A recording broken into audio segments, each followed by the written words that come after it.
Le bassin d'essai de Lorient, il a été construit initialement pour faire des essais sur engins de pêche, en modèle réduit, essentiellement des chaluts au départ. C'est un bassin à circulation d'eau douce, donc c'est une boucle fermée d'eau douce qu'on peut faire circuler à une vitesse entre 0 et 1 mètre par seconde.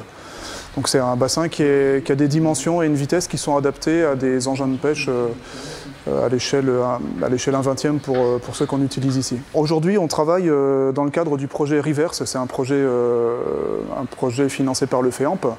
On a un double objectif dans ce projet. Le premier, c'est de concevoir des panneaux qui apporteront un impact quasiment nul sur les fonds marins, puisqu'ils sont décollés du fond. Et puis le deuxième objectif, c'est de faire des panneaux qui seront moins consommateurs d'énergie, donc qui émettront moins de gaz à effet de serre et qui amélioreront les comptes des entreprises. Nous venons faire des essais au bassin de Lorient dans le cadre d'un projet entre la société Morgère et l'Ifremer.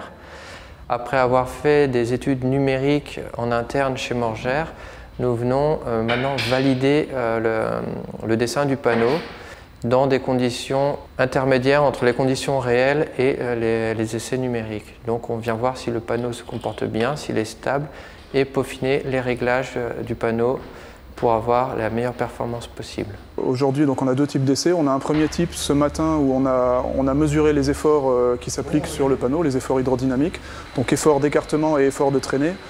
Donc on établit finalement une polaire de ce profil portant. Et cet après-midi, on fait des essais sur modèle réduit du panneau qui est inséré dans un gréement avec un chalut. Et là, on étudie plutôt le comportement du panneau au moment du filage et au moment le comportement en stabilité en phase de pêche.